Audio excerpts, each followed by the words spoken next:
सम्मानित साथियों, मैं लगातार बिहार को संघर्ष करते देख रहा, बहुत सारी समस्याएं मेरे सामने रखी हैं।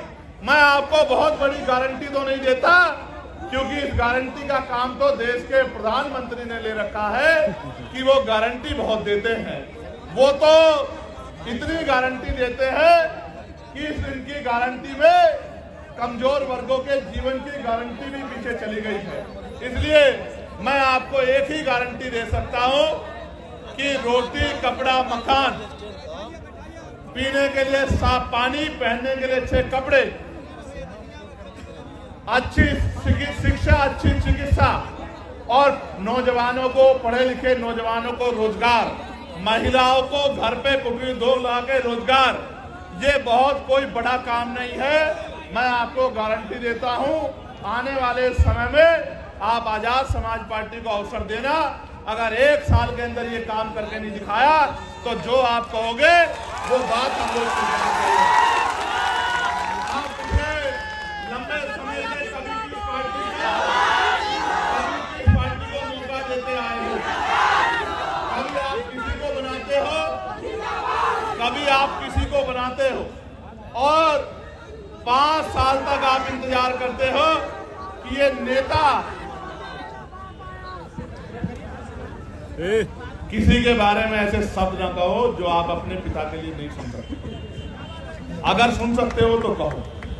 मैं आपको गलत रास्ते पे नहीं ले जाना चाहता। हमेशा याद रखो, दूसरे के लिए उन्हीं शब्दों का प्रयोग करो जो आप अपने लिए सुन सकते हो। अगर नहीं सुन सकते हो तो ऐसे शब्दों का प्रयोग न करो, क्योंकि हर आदमी सम्मान रखता है। हमारा उनका राजनीतिक विरोध है, उनके कार्यशैली अच्छी नहीं है, हम उनकी आलोचना कर सकते हैं, उनके द्वारा बोले गए झूठ को बेनकाब कर सकते हैं, जनता के सामने उनकी असलियत को रख सकते हैं, लेकिन किसी को गलत कहना व्यक्तिगत रूप से ये अच्छा नहीं है। इसलिए मैं अपने साथियों से कहूंगा कि वो समझदार बने। साथ साथ मैं आपको ये कह रहा था कि यहाँ के नेताओं को आपने भरोसा किया। आप चुनाव से पहले वो आपकी गली में आते, आपके पैर पकड़ते, आपको चाचा, ताऊ, भाभी, बहन, चाची, ताई, पता नहीं क्या क्या शब्द कहते हैं, शराब पिलाते हैं, मिठाई खिलाते हैं, कपड़ा लुटाते हैं, सारे काम करते हैं। क्यों? क्योंकि बाबा साहब अम्बेडकर ने अपने 4-4 बच्चों के कुर्बानी देके आपकी उंगली में वो शक्ति दी है, जिसको चाहे कुर्सी में बिठा दो और जिसको चाहे कुर्सी से गिरा दो। अगर ये वोट की शक्ति आपके पास नहीं होगी सम्मानित साथियों, तो आपकी बस्तियों में पैर रखने के लिए कोई नहीं जाता। ये बाबा साहब अम्बेडकर के संघर्षों का परिणाम है कि चुनाव के बीच में, चुनाव के समय ये लोग आपके बीच आते हैं, लेकिन चुनाव के बाद क्या?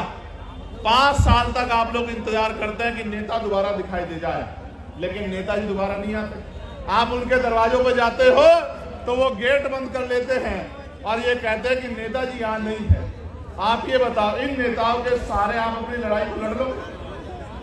मैं आपको 3-4 समस्या यहाँ की रखता हूं जो